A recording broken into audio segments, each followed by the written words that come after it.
የሰላም ልጅ ነው።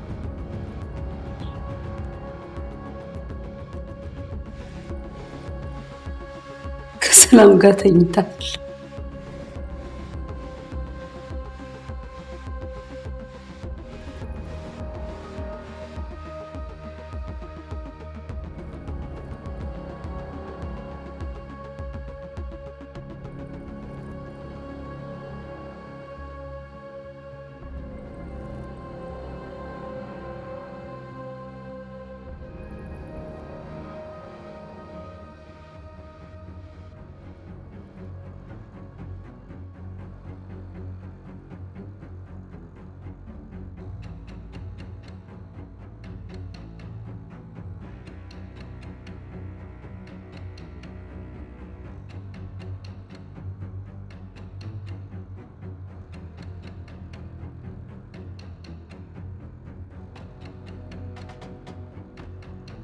ማርታ በመጨረሻም የስከዛሪ ተደብቆ የተሰራውን የተፈጠረውን ነገር ሁሉንም ባይሆን በጥቂቱ በራሷ መንገድ አጣርታ ደርሳበታለች።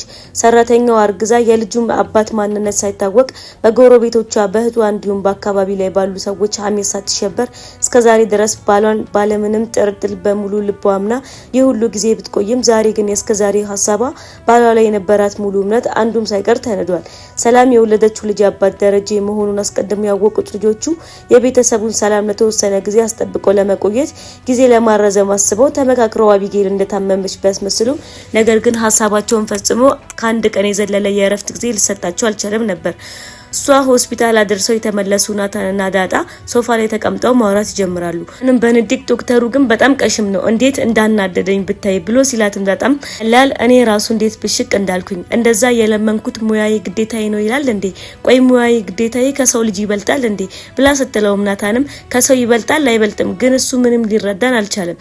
ይልቅ አሁን የታዘዝኩትን ረስቼው ነበር ለለዛ ኤቢ እየመጣች እንደሆነ ንገሪያት ሻይ ታፍላላት። እኔ በጣም እየተዘናጋው ነው እስኪመጡ ድረስ ክፍሌ ገብቼ አረፍ ልበል ይላትና ተነስተው ወደ መኝታ ክፍላቸው ይሄዳሉ። ከትንሽ ቆይታ በኋላ ሆስፒታል ሄዳ ያዋለችው አቢጌል ወደ ቤት መጣች። እረፍት ለማድረግ መኝታ ክፍሏ ስትገባ ናታንና ዳጣም ተከታትለው ወደ ክፍሏ ይገባሉ።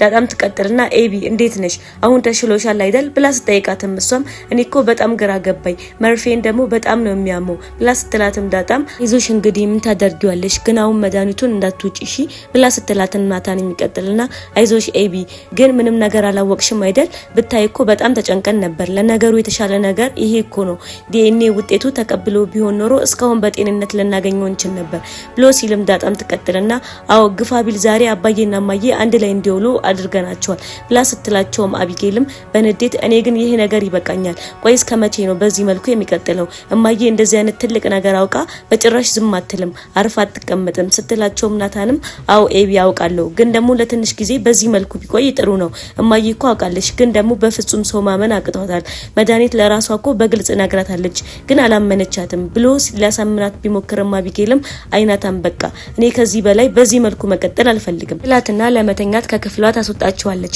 በነጋቷም ጠዋት ማርታ ልብሷን አለባብሳ ወደ አቢጌል ክፍል ትመጣና ትቀጥላልና ኤቢ እንዴት ነሽ ዛሬ ተችሎሻል አይደል ብላ ስትጠይቃትም እሷም አው ደህና ነኝ ከትናንትናው በጣም ይቻላለሁ ብላ ስትመልስላትም ማርታ ጎሽ በቃ አሁን አንቺ ቶሎ ጨራርሺ እኔም ልብስ ቀያይሬ አንቺ ወደ ቀጠሮሽ እኔም ወደ ቀጠሮዬ እንሄዳለን ብላ ስትላትም ኤቢም እኔ አልሄድም ለምን እሄዳለሁ ቆይ ድጋሚ መርፌ ልወጋ ነው እንዴ ብላ ስትላትም ማርታም እየሳቀችባት ኤቢ ትልቅ ሴት እኮ ነሽ ምን ነው መርፌውን ፈርተሽ ነው እንዴ ብላ ስትጠይቃትም እሷም አይ ማዬ ሲጀመርኩ ዶክተሩ ደህና ነሽ ብሎኛል ስለዚህ በቃ እኔም መሄድ አልፈልግም ብላ ስታስብም በማርታ ኤቢ አው ተሽሎሻል ግን ደግሞ የታዘዘልሽ መርፌ መጨረስ አለብሽ ይሁን አሁን ተነሺ ጨራርሺ እኛም የምንሄድበት ስራ ስላለ ሆስፒታል አድርሰንሽ ናታን ይመልስሻል እኔ ዛሬ በፍጹም አልቀርም ከቀጠሮዬ ይልቅ በቃ ቶሎ ጨርሽ ትላትና ክፍሏን ለቃ ትወጣለች። ከትንሽ ቆይታ በኋላ ማርታ ደረጀና ናታን ወደ ሆስፒታል ተያይዘው ሲሄዱ አቢጌልም ደግሞ እንዳለችው መኝታ ክፍሏ ተኝታ ወደ ቀጠሮ ቦታ ሳትሄድ ትቀራለች።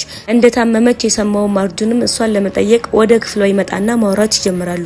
እሱም ይቀጥልና ደህና ነሽ ኤቢ ቆይ ምን ሆነሽ ነው ያመመሽ ብሎ ሲጠይቃትም እሷም የሱን ጥያቄ ችላ ብላ ጸጉርህን ተቆረጥክ ሌላ ሰው በመምሰሉ ተገርማ አርጁን እኔ ላምን አልቻልኩም የእውነት አሁን ገና ሰው መሰልክ እንዴት ነው ጸጉርህን ስትቆረጥ ያማረብህ ብላ ስትለውም እሱም ኤቢ ይህ ቀስ ብሎ ይደርሳል አንቺ ግን ምን ሆነሽ ነው ትንሽ ነስሯታል ብለውኝ ነበር። አሁን ደህና ነሽ ብሎ ሲጠይቃትም እሷም አዎ ደህና ነኝ፣ ሲጀምር ደግሞ አላመመኝም ነበር፣ ይልቁስን ተወውና አንተ ግን እንዴት ጸጉርህን ተቆረጥክ ብላ ስትጠይቀውም እሱም ያው ራስህን ምሳል ስላልሽኝ በቻልኩት መጠን ራሴን ለመሆን እየሞከርኩኝ ነው ብሎ ሲላትም እሷም አርጁን የእውነት ላታምነኝ ትችላለህ፣ ግን ደግሞ በጣም አምሮብሃል ብላ ስትለውም እሱም በጣም አመሰግናለሁ፣ ከዚህ በኋላ በቻልኩት መጠን ራሴን ለመሆን እሞክራለሁ ብሎ ሲላትም አቢጌልም በጣም ጎበዝ፣ ከዚህ በኋላ ደግሞ ቀስ በቀስ እንደነሱ የምታወራውን እንደነሱ ለመሆን የምትመክረውን በሂደት ማቆም አለብህ ብላ ስትለውም እሱም እንደነሱ እኮ ለመሆን አይደለም እኔኮ ከድሮም ትንሽ ቢሆንም እንደነሱ ሞክራለሁ